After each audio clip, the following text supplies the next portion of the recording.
Installez-vous confortablement. C'est l'heure de la pause RH, le podcast qui révèle les histoires inspirantes des DRH.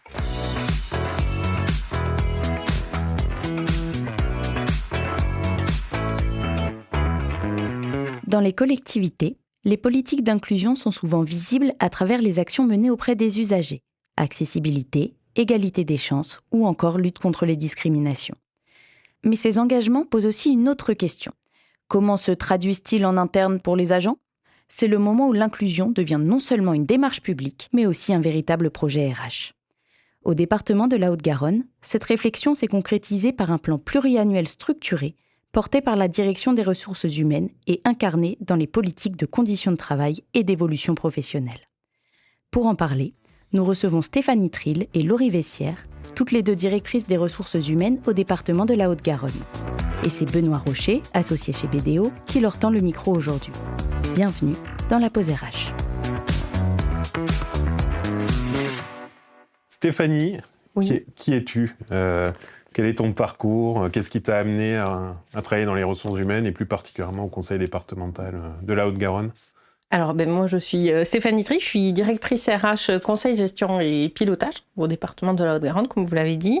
Et mon parcours, c'était d'abord un parcours toulousain, puisque j'ai fait mes études à Sciences Po Toulouse. Après, j'ai un peu immigré, je suis partie en région parisienne faire une prépa concours. J'ai pu avoir mon premier poste au sein du département des Yvelines. D'abord sur de l'évaluation de politique publique. J'ai fait le choix de faire 2 années de mobilité à Londres, où j'ai pu être directrice d'une petite école de français. Donc une très belle expérience. Et puis après, l'appel du retour aux sources. Je suis d'abord revenue dans les Yvelines, où j'ai pu passer un master à l'ESSEC sur la direction des ressources humaines. Et je suis arrivée en 2022 au conseil départemental de la Haute-Garonne. Donc retour aux sources, puisque je suis du sud-ouest, de Tarbes exactement.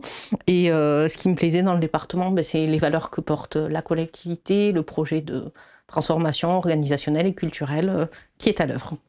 Très bien. Et toi, Laurie, quel est ton parcours ? Donc moi, je suis la deuxième directrice RH, je suis en charge des conditions de travail et de l'évolution professionnelle, dans ce qu'on appelle le développement RH. Voilà. Mon parcours, je suis originaire effectivement du Sud-Ouest. J'ai fait mes études plutôt à Bordeaux et je les ai finies à Saint-Étienne. Donc moi, je me suis plutôt expatriée dans l'Est de la France. Voilà. Où, suite à mes études, j'ai fait mon master en apprentissage dans un conseil départemental qui après m'a permis d'avoir mon premier job et d'évoluer plutôt sur les directions opérationnelles puisque j'étais sur l'aménagement du territoire. Et au bout de 12 ans, là aussi, retour aux sources comme Stéphanie, j'ai pu avoir un poste à la métropole au moment où la ville de Toulouse et la métropole et le Grand Toulouse fusionnaient pour devenir une métropole. Donc c'était un projet très intéressant et très ambitieux. Là, j'ai basculé sur les fonctions ressources déjà. Voilà, donc, directrice fonctions ressources. Et ensuite, j'ai fait une petite excursion au CNFPT, donc l'organisme de formation des collectivités territoriales pendant 5 ans. Et enfin, je suis retournée dans un conseil départemental qui, c'est un peu une collectivité de cœur, parce que je suis aussi, comme Stéphanie, très attachée aux valeurs et aux missions du département, qui sont vraiment tournées vers l'humain, voilà, par l'action sociale, par les collèges, et tout ce qui fait la qualité de vie au quotidien. Donc c'est très porteur, et dans une collectivité qui était en transformation, donc aussi avec un projet passionnant. Oui, donc c'est le projet de transformation de la collectivité qui, toutes les deux, vous a... Ouais. Et comment fonctionne votre binôme à toutes les deux ? Alors, on est sur des périmètres différents, mais très liés. En fait, on fonctionne au quotidien en permanence ensemble. D'ailleurs, nos bureaux sont côte à côte, donc ça aide pas mal. Et l'idée, c'est vraiment d'avoir une seule fonction RH. Donc, on fonctionne au quotidien ensemble et on est en relais permanent sur nos politiques qui sont de toute façon imbriquées. Et pour avoir une idée, c'est quoi les principaux chiffres de votre environnement de travail ? Combien d'agents ? Combien de sites ? Enfin, c'est quoi le conseil départemental de la Haute-Garonne d'un point de vue RH ? On est 6800 agents. Si on compte des assistantes familiales qui sont, elles, vraiment, qui travaillent chez elles, donc qui sont sur l'ensemble du territoire, on a 300 sites à l'échelle de la Haute-Garonne, sur des fonctions, donc on a au plus près des besoins. Et on est sur 140 métiers différents. Oui. Grande diversité. Voilà, grande diversité de métiers, de professionnels, de lieux, parce qu'on est aussi un territoire tout en longueur, avec aussi des cultures très différentes, puisqu'on passe de la montagne jusqu'au périurbain toulousain qui est au nord du département. Et d'un point de vue RH, l'équipe RH, ça représente combien de personnes en tout ? Alors, on a 280 agents à la RH sous l'autorité d'une directrice générale déléguée, Sandrine Ducenty, aux ressources humaines. Et donc, chacune dans nos directions respectives, on a 140 agents. Moi, je suis plus sur le recrutement, la carrière, la discipline et aussi tout ce qui a trait au pilotage de la fonction RH. Donc, vous avez le pilotage du SIRH, de la masse salariale. La collectivité a un budget d'1,9 milliard. Donc, un gros ensemble. Un gros ensemble, et avec un budget masse salariale conséquent. Donc voilà. Donc une petite entreprise dans l'entreprise, les ressources humaines. C'est ce qu'on nous dit. C'est ça. Et dans le projet qui vous a attiré, on comprend que la dimension inclusion était importante. Il y a une grande ambition visiblement au sein de la collectivité sur le sujet. Ce qu'on voit aussi, c'est qu'il y a des engagements forts en tant que collectivité vis-à-vis des usagers, mais d'un point de vue RH, comment ça se traduit en interne? Quelles sont les ambitions? Par qui elles ont été portées? Par les politiques? Par l'équipe RH? Bref, comment ce sujet de l'inclusion s'intègre dans votre quotidien et votre stratégie? Se dire déjà qu'en effet, notre collectivité politiquement est très tournée vers l'inclusion, puisqu'on est chef de file de tout ce qui a trait à la solidarité territoriale. Donc évidemment, il y a les services sociaux, mais il y a aussi toutes les aides et toute la politique liée à la prévention de la dépendance et l'accompagnement des fins de vie. Donc voilà, on est vraiment sur un champ global avec des politiques très impliquées en termes d'inclusion. Et donc avoir une politique interne, ça aussi, ça allait de soi. On était déjà très présent sur le handicap et l'égalité femmes-hommes, et là on a un peu plus structuré ce qui était vraiment notre souhait de politique inclusive. C'est vrai que l'ambition qu'on a eue et qui est très fortement portée par notre président et notre vice-présidente en charge notamment des ressources humaines, c'est d'en faire une collectivité exemplaire sur l'inclusion pour dépasser juste les notions de handicap qui sont maintenant quand même globalement bien prises en charge par toutes les collectivités, mais être sur une vision plus macro et d'aborder d'autres critères de discrimination que simplement le handicap. Et l'autre versant aussi, c'est que c'était le bon moment de le faire puisque on a réussi à coordonner à la fois une politique externe pour aider à l'inclusion dans notre société et une politique interne d'inclusion en tant qu'employeur, puisque l'enjeu, c'est qu'effectivement, on ne peut pas faire des promesses à des usagers si de nous-mêmes internes, on ne travaille pas l'expérience et l'inclusion auprès de l'ensemble de nos agents. Voilà, donc et les deux se nourrissent, il y a des passerelles entre ce que vous faites en interne et ce que vous faites en externe. On a construit un seul et même projet, en interne et en externe, qu'on a appelé Haute-Garonne Inclusive, et qui a les deux pans. Ce qui fait que ce qu'on demande et ce qu'on aide à faire pour les usagers, on se l'applique à nous-mêmes. Et justement, ça a donné lieu à un plan. Comment on passe de l'engagement, j'allais dire politique, ou en tout cas de l'engagement de principe, aux actes et à l'action? Comment on le décline, comment on le met en œuvre et comment on embarque en fait les équipes? Sur l'embarquement des managers, on a eu un CODIR un petit peu en lancement de la démarche. Un CODIR, c'est la réunion de tous nos directeurs, donc ça équivaut à 60 personnes environ. Et l'enjeu de ce CODIR qui a eu lieu récemment, c'était vraiment avoir le réflexe inclusif dans nos pratiques. Et donc, lors de ce CODIR, tout le monde a été sensibilisé à la démarche. Il y a eu tout un plan qui a été décrit et posé, que Laurie va vous préciser. Et tout le monde est reparti avec sa petite fiche action. Chaque directeur est reparti avec sa fiche action pour vraiment que ce soit concret. Le département de la Haute-Garonne ne fait pas des plans pour faire des plans. C'est vrai que c'est très beau sur le papier, mais vraiment l'enjeu c'est d'incarner les choses au quotidien. Et donc moi par exemple sur mon secteur qui regroupe le recrutement, ma fiche action c'est rendre nos annonces de recrutement inclusives, c'est-à-dire accessibles aux différents handicaps qui existent, et notamment sur le handicap visuel, faire des offres d'emploi qu'on peut lire en mode audio pour que des personnes atteintes d'un handicap visuel puissent aussi accéder à nos offres d'emploi en ligne. Donc voilà, c'est un exemple. L'enjeu, ça va être vraiment de maintenant concrétiser tous ces exemples-là. Donc, on a toute l'année 2026 pour que chaque directeur qui est parti avec sa fiche action la rende concrète au quotidien et que tout ça s'intègre dans le plan d'ensemble qui a été voté en assemblée délibérante. Une précision aussi pour que ce soit opérationnel et que ça parle, parce que l'inclusion, ça comprend énormément de critères. Il y en a 25 reconnus au niveau national. Nous, le choix qu'on a fait, c'est d'en choisir 4, parce qu'il faut être crédible. C'est-à-dire qu'on ne peut pas aller sur les 25 critères en même temps. Donc il y a un enjeu vraiment de crédibilité pour embarquer très concrètement et les directions et les agents. Donc on en a pris 4 qui nous paraissaient être aux enjeux les plus forts dans notre collectivité. Donc on a effectivement l'égalité professionnelle femmes-hommes. Ça, bien sûr, on l'a préservé et on est déjà en avance sur le secteur. Le handicap, puisqu'on a encore quand même des choses à faire sur ces sujets-là. On a aussi l'identité sexuelle, l'identité de genre. Et enfin, les origines, perçues, réelles, supposées. Où là aussi, c'est un sujet qu'on veut sortir un peu de la zone taboue. Et je reviens sur ce côté mise en action.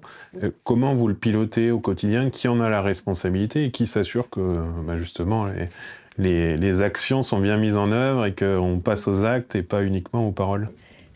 Donc nous, on a un comité de pilotage unique sur la collectivité inclusive qui est piloté par notre vice-présidente, parce que c'est vraiment quelque chose qu'elle a à cœur, et où on a embarqué aussi les représentants du personnel, parce qu'on est quand même aussi très imbriqués avec nos acteurs représentants, organisations syndicales, représentants du personnel, qui avaient vraiment aussi envie de travailler des sujets en coopération avec nous. Donc on a un comité de pilotage mixte qui embarque des directions métiers, la RH, les élus, les représentants du personnel, et on traite de toutes les actions et on pilote, du coup, et on suit l'avancée de toutes les actions qu'on a retenues sur le plan d'action collectivité inclusive du département.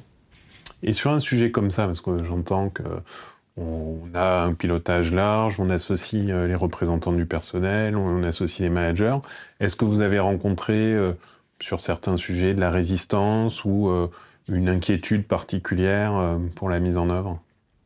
Alors, de la résistance, non. C'est plus de la méconnaissance, je crois. On a vraiment besoin d'avoir un temps dédié sur la bonne compréhension des sujets, de quoi on parle, leur traduction, comment ça se traduit au quotidien, parce que quelquefois, effectivement, les acteurs, qu'ils soient managers, représentants du personnel ou les agents, ne se rendent pas compte que dans certaines pratiques professionnelles, dans certains propos, ils sont à l'encontre de ce qu'on veut porter, qui est la collectivité inclusive. Donc il faut illustrer, expliquer, pour déjà qu'il y ait la prise de conscience. Donc on n'a pas vraiment eu d'opposition ni de résistance. Au contraire, on a plutôt un engouement pour ces sujets, mais plutôt de se dire, d'accord, mais comment on y va, qu'est-ce que c'est, qu'est-ce que je peux faire? Et c'est vrai que le séminaire qu'a évoqué Stéphanie a permis quand même d'objectiver, de qualifier et de montrer qu'en fait, par des toutes petites actions, on y contribue et que c'est à la portée de tous dans les pratiques du quotidien. Et donc tout le monde s'est reconnu parce qu'ils ont tous identifié facilement après, explication, une action qui pouvait contribuer, toute petite qu'elle soit, à faire en sorte que Par exemple, juste pour illustrer, une action du quotidien alors, celle de Stéphanie, effectivement, en est une. Une autre action, moi j'ai la communication interne dans ma direction. Mais typiquement, dès que je produis un document en communication interne, le fait de me dire il faut que je le passe à l'aune de facile à lire et à comprendre, par exemple, si je peux le faire de manière automatique, c'est simple, c'est juste d'y penser, ou de s'assurer, si je fais une vidéo, de penser à mettre des sous-titrages ou une langue des signes. C'est des choses qui ne demandent pas forcément énormément de moyens, d'efforts, mais il faut y penser, par contre. Et on est appuyé aussi par tout un plan de formation managériale dans lequel il y a tout un programme de formation pour nos 600 managers pour qu'ils acquièrent ce réflexe inclusif. Et voilà, l'enjeu, c'est qu'on a des mentalités qui sont tournées vers l'égalité des chances. C'est vraiment l'ADN de notre collectivité. Et comme le disait Laurie, c'est mettre en avant les petits réflexes à avoir dans le quotidien pour que, en fait, ça se traduise concrètement et qu'on intègre l'inclusivité dans notre mode de fonctionnement usuel pour l'ensemble de nos agents. Et cette mobilisation autour du sujet qui semble importante, est-ce que vous ressentez aussi un effet bénéfique dans le fonctionnement quotidien, dans l'exploitation du département? Est-ce que ça crée, d'un point de vue RH, aussi des réactions et des effets collatéraux positifs? L'effet collatéral positif, ça a été de libérer la parole. Donc ça a été quand même... Dès qu'on ouvre les sujets, on se rend compte qu'effectivement, c'est un sujet. Donc l'effet bénéfique vis-à-vis des agents et des professionnels RH, c'est qu'on peut en parler, on peut évoquer, on peut faire remonter des problèmes qui ne sont pas vraiment des problèmes, c'est juste une situation qu'on peut prendre en charge, qu'on va accompagner. Et finalement, il y a tout un pan d'aide aux agents où je pense qu'on avait une frustration du fait de se retenir même d'évoquer le sujet parce que c'était un peu délicat. Ça l'est plus, puisqu'on l'a posé sur le devant, c'est porté par nos élus, par l'ensemble de la ligne hiérarchique. Donc je pense que les vrais effets bénéfiques, c'est ça, c'est qu'enfin, il y a comme un soulagement de se dire ces sujets-là, ok, bon, alors on y va. Plus sous le tapis. Ouais. Et ça, je trouve que ça a été une vraie... on sent la bouffée d'air. Maintenant, il faut comme vous l'évoquiez, il faut qu'on le traduise en actions concrètes et qu'on montre que, voilà, on y est, mais on y est aussi par l'action et qu'on ait des retours d'agents et que les agents sentent que c'est pas que de l'intention ou de la parole ou un projet. Et dans l'expérience que vous avez accumulée sur ce sujet, cet engagement, est-ce qu'il y a des éléments distinctifs ou en tout cas des convictions que vous avez acquises sur le sujet que vous pouvez partager avec d'autres collectivités? Est-ce que déjà vous avez des échanges au quotidien avec vos homologues dans d'autres collectivités dans la région Occitanie ou ailleurs et est-ce qu'il y a des éléments justement que vous souhaiteriez mettre en avant par rapport à ça? Là, c'est peut-être très spécifique au monde des collectivités, mais c'est vrai qu'on a échangé avec d'autres personnes, puisque on a fait un séminaire RH de nos 280 agents RH en fin d'année 2025, où on a fait venir des experts d'autres collectivités pour justement voir comment eux nourrissaient en fait la thématique inclusive dans leur quotidien. Donc on est vraiment en échange, on n'est pas encore dans une communauté formalisée, mais bon, voilà, la dynamique est lancée et c'est vrai que voilà, au quotidien, nous on cherche à faire aussi de la collectivité inclusive un atout de notre marque employeur qu'on va lancer. Et donc peut-être qu'à ce moment-là, on sera amené à rééchanger avec d'autres collectivités qui sont dans la même démarche de structuration. Voilà, quelles sont les valeurs de la collectivité? L'inclusion fait partie des grandes valeurs qu'on souhaite porter dans notre marque employeur.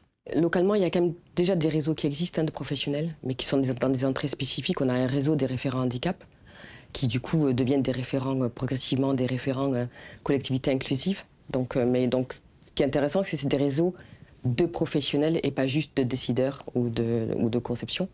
Donc là, effectivement, on relance ces réseaux et on échange avec eux sur ces sujets. Et après, ce qui est assez distinctif peut-être de notre collectivité par rapport aux autres, c'est le fait qu'on ait ce plan unique et coordonné entre l'interne et l'externe. Ça, c'est un peu plus rare parce qu'en fait, souvent, il y a une politique interne, pour celles qui sont volontaristes. Il y a une politique externe parce qu'on adapte nos aides aux différents publics et usagers.